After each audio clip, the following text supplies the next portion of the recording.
Assalamualaikum warahmatullahi wabarakatuh. Sugeng enjang pinaringan berkah. Alhamdulillahirrabbilalamin. Allahumma sholli ala Sayyidina Muhammad. Teman-teman, alhamdulillah kita ketemu lagi di channel YouTube Ridwan Jogja. Channel yang membahas tentang strategic intelligence, kontraterorisme, dan permasalahan sosial budaya sehari-hari di sekitar kita. Nah, alhamdulillah, bagaimana masuk ke pekan ketiga November ini? Semoga teman-teman dalam kondisi yang tetap sehat ya, karena bagaimanapun juga kita masih memasuki era pandemi corona, belum selesai. Jadi monggo, mari saya mengajak kita semua tetap menjaga disiplin prosedur kesehatan, masker, mencuci tangan, menjaga jarak, dan menghindari kerumunan. Teman-teman, sesuai dengan judulnya, topik kita hari ini tentang forecasting intelligence. Ya, ini ceritanya begini. Jadi beberapa waktu yang lalu di Twitter saya nge-tweet tentang cara menghitung weton gitu ya. Ternyata responnya luar biasa dari teman-teman di Twitter saya. Buat yang belum follow, silakan follow di Twitter kami di Twitter Ridwan Jogja.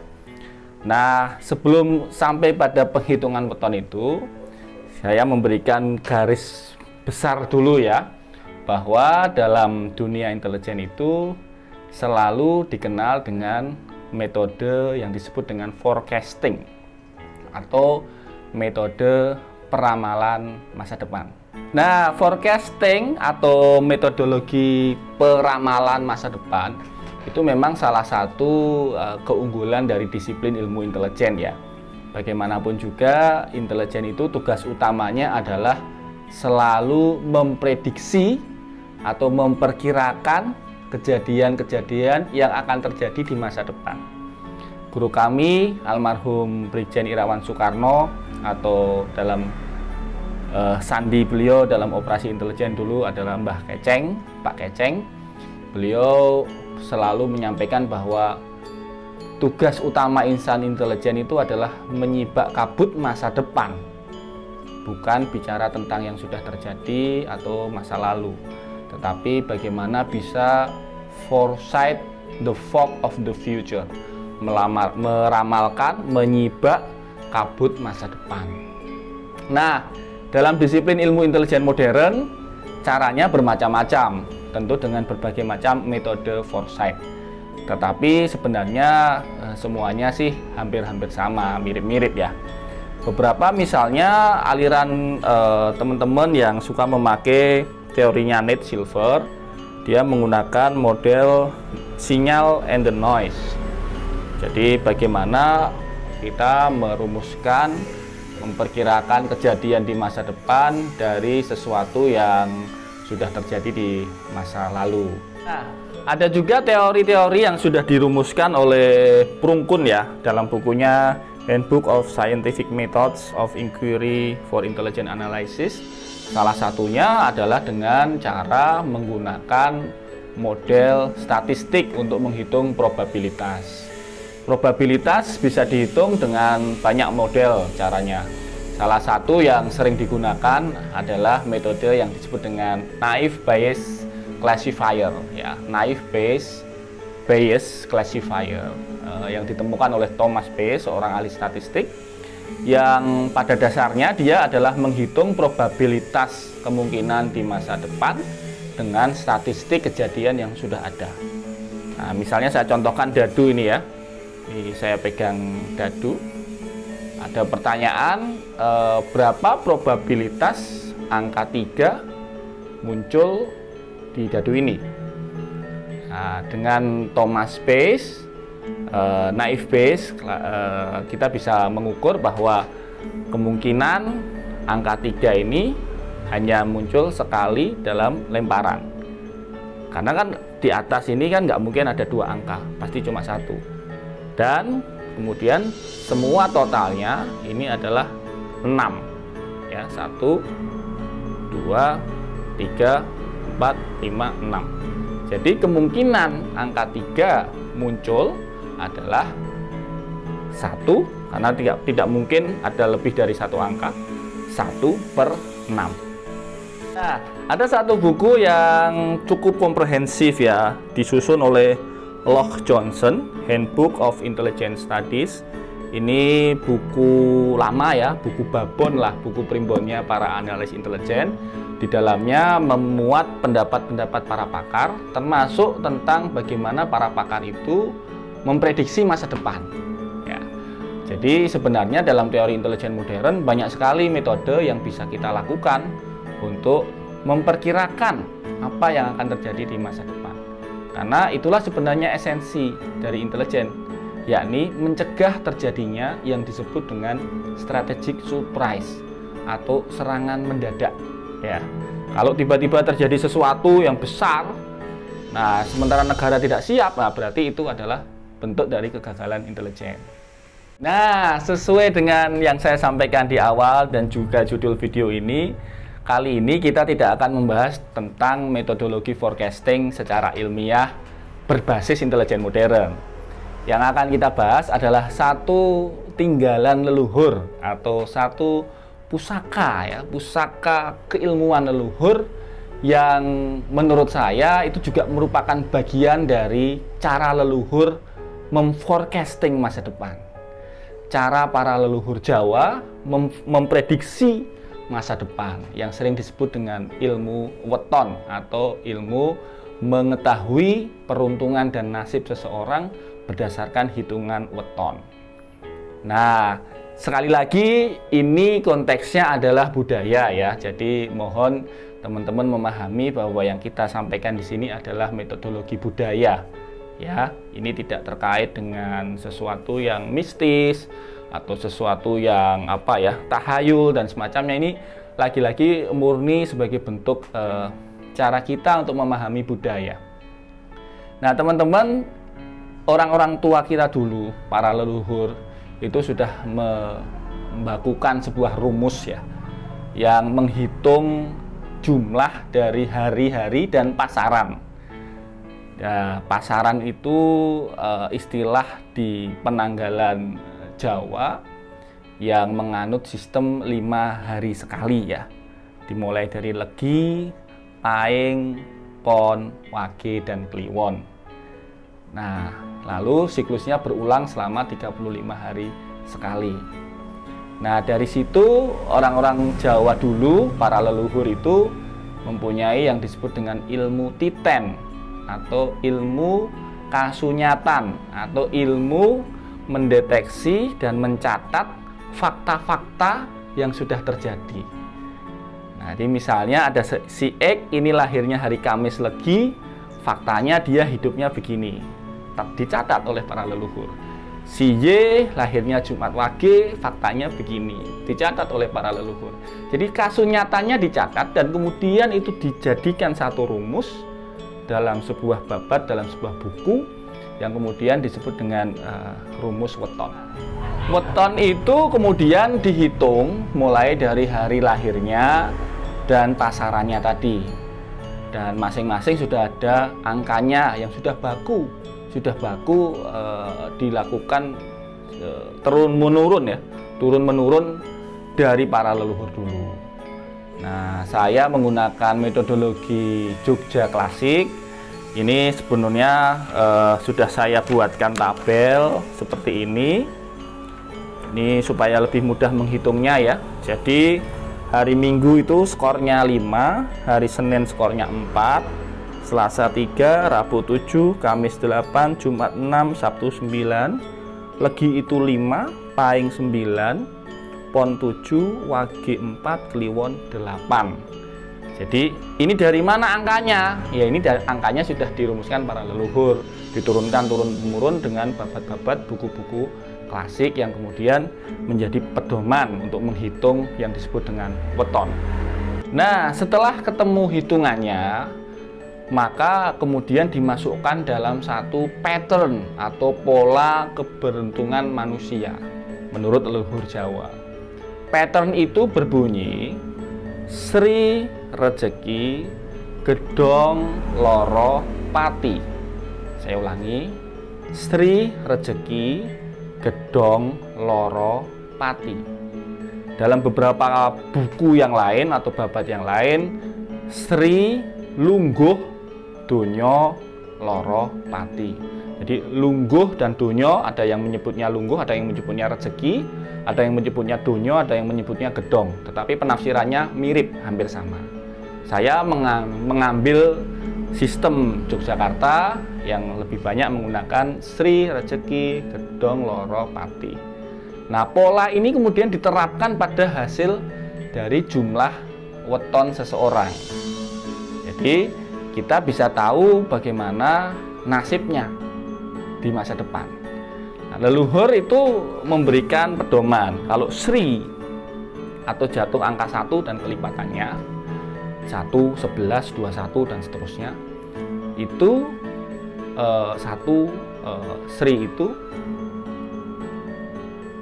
adalah seseorang yang banyak teman, banyak relasi, banyak disayang orang, pergaulannya baik. Jadi datanglah rezeki itu dari sisi itu. Dia pertemanannya banyak disayang orang, banyak dipercaya orang, mudah berteman dengan siapa saja. Itu yang Sri. Jadi tadi ya kita ulangi kelipatannya dulu ya sebelum penjelasan berikutnya ya. Jadi Sri, rezeki, gedong, loro, pati. Angka 6 gimana? Angka 6 kembali ke Sri lagi. Sri, rezeki, gedong, loro, pati. Angka 11 berarti Sri lagi. Sri, rezeki, gedong, loro, pati. Begitu. Polanya begitu, tetapi harus selalu dimulai dengan Sri ya. Tidak boleh dibolak-balik. Itu aturan bakunya. Nah, tadi Sri sudah, lalu 2 rezeki ya. Sri, rezeki. Rezeki ya, rezeki. Jadi dia mudah mendapatkan kekayaan, mudah mendapatkan fasilitas kehidupan dunia yang datang kepadanya. Jadi kalau dalam terminologi lain kan lungguh ya, Sri lungguh. Lungguh itu ya keduniaan juga, pangkat gitu ya, pangkat jabatan. Jadi rezeki itu bentuknya bisa macam-macam ya. Tapi ini orang yang wetonnya jatuh pada hitungan rezeki, maka dia gangsar rezekinya, mudah rezekinya. Dia mengusahakan apa saja itu laku. Dia menjadi pedagang baik. Dia mudah sekali mendapatkan ya rezeki dalam bentuk uang maupun bentuk yang lain. Itu yang rezeki. Nah, yang ketiga gedong ya. Gedong atau dalam bentuk apa? Kitab lain menyebutnya dunyo. Gedong itu ya dia derajat ya, derajat pangkat gedong, rumah gedong gitu ya. Gedongan. Nah, itu gedong itu bagian dari apa? Sungsung derajat. Jadi dia pinunjul derajatnya. Dia mudah mendapatkan tahta, pangkat, kewibawaan, jabatan. Jadi kuat memanggul jabatan keduniaan ya, bisa menjadi camat, bupati, presiden, direktur. Jadi gedong ini nengrat, dia lahir itu mendapat kanugrahan bisa menjunjung tinggi derajat. Nah, yang keempat loro. Apa ini kalau loro? Loro itu sakit. Jadi yang jatuh hitungan 4 dan seterusnya itu akan bersakit-sakit dahulu sebelum menemukan kebahagiaan. Sakit itu bisa wujudnya sakit hati, batinnya sering tersakiti, bisa juga dalam bentuk sakit secara fisik. Jadi sakit-sakitan beneran. Itu yang sakit, yang loro. Yang kelima pati. Pati ya artinya mati ya, mati sial ya, mati berhenti, mandek, mangkrak ya, negatif lah mati. Jadi kalau yang jatuh pati itu ya sial, keberuntungannya sial, pati, bahkan hidupnya diramalkan mati-matian. Bahkan juga ada yang meramalkan bahwa kalau yang jatuh pati itu ya bisa mati muda. Ini tentu saja ya, ini kasanah budaya. Sekali lagi teman-teman, para subscriber channel YouTube Ridwan Jogja, semua rezeki, kelahiran, perjodohan, nasib itu adalah murni dari Allah Subhanahu wa taala. Itu adalah takdir Allah Subhanahu wa taala. Tentu ini salah satu bentuk cara budaya Jawa menghitung dan memprediksinya. Nah, lalu kemudian gimana solusinya?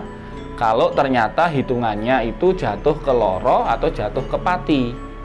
Misalnya tanggal lahirnya kemudian dicek ternyata dia jatuh di Minggu Pahing misalnya. Minggu Pahing, jatuhnya kan Minggu Pahing, berarti dia kan 14 ya.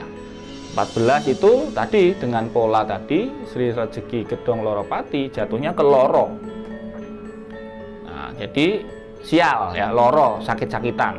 Atau ternyata Kamis Pon, Kamis itu 8, Pon itu 7, nah jatuhnya ke 15 itu Pati. Jadi hidupnya mati-matian, bahkan terancam mati muda. Gimana yang seperti itu? Para leluhur menganjurkan untuk yang disebut dengan bancaan weton atau selamatan weton atau ruwat ya. Nah, itu metodologinya tentu rumit. Para leluhur yang mendalami budaya Jawa yang bisa menjelaskan. Tetapi kalau dalam persepsi saya itu bentuknya seperti sebuah sedekah. Ya, jadi seorang muslim itu kan kita ingat bahwa sedekah itu menjauhkan dari bala musibah. Maka ketika kemudian kita berpuasa di hari weton, itu membersihkan lahir batin kita, plus ditambah dengan sedekah.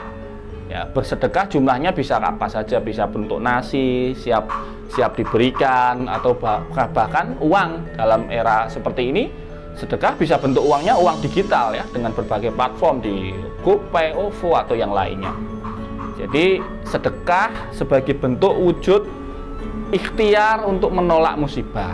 Tentu sekali lagi mohon juga jangan dipercaya 100% ya, tetapi ini sebagai penjelasan tentang budaya Jawa, bagaimana menghitung weton dalam konteks nasib seseorang. Nah, bagaimana kita mengetahui weton kita? Di era digital seperti ini sudah banyak aplikasi yang bisa mendeteksi weton kita. Jadi silahkan cari di Play Store, tinggal dimasukkan tanggal lahirnya, bulan lahirnya, dan tahun lahirnya. Ada kidemang.com dan kawan-kawan. Banyak sekali aplikasi ataupun website, tinggal kita masukkan, keluar weton kita apa. Saya ambil contoh misalnya almarhum Dalang Kondang Kang Mas Ki Seno Nugroho. Beliau lahir 23 Agustus 1972.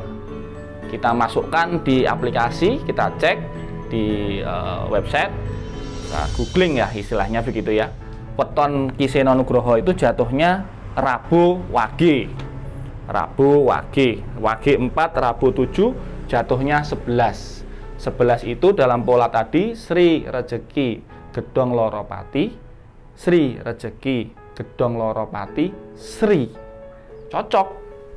Almarhum Ki Seno Nugroho itu wetonnya jatuh Sri. Banyak disayang orang, banyak dicintai. Dan memang beliau kan seperti itu. Cocok. Nah, bahwa kemudian Gusti Allah menakdirkan beliau mati muda, itu soal yang lain lagi. Jadi memang kadangkala ikhtiar manusia itu ini kan misteri ya. Takdir itu kan misteri. Kematian, kelahiran, rezeki, jodoh itu murni prerogatif sebenarnya dari Gusti Allah yang Maha Kuasa. Manusia hanya mengikhtiarkannya. Jadi gitu teman-teman ya. Ini salah satu pembahasan sederhana tentang forecasting yang dilakukan oleh leluhur Jawa kita menggunakan metodologi weton ya. Dan ini nanti silahkan kalau misalnya teman-teman berminat untuk bertanya, monggo tulis di kolom komentar. Sistem weton ini juga bisa untuk menghitung pasangan ya. Misalnya sedang berpasangan dengan seseorang dengan weton tertentu, iseng dijumlah ya. Cocok nggak weton Anda ditambahkan weton pacar Anda? Cocok nggak? Kalau cocok gimana? Kalau nggak cocok gimana? Itu kan ada solusi-solusinya. Bisa juga weton ini dipilih untuk menentukan hari pernikahan. Hari pernikahan, hari pindah rumah, itu kan setiap hari ada yang disebut dengan hari baik itu. Nah, sekali lagi ya, ini adalah budaya Jawa. Monggo jangan dipercaya sepenuhnya, nanti nggak bagus juga. Ini hanya salah satu metodologi para leluhur. Monggo saja akurasinya bisa diuji. Begitu ya, semoga tidak ada yang salah paham. Terima kasih sekali sudah menyimak video saya. Kalau Anda suka, klik like dan share di WA grup Anda. Matur nuwun, selamat beraktivitas dan salam intelijen.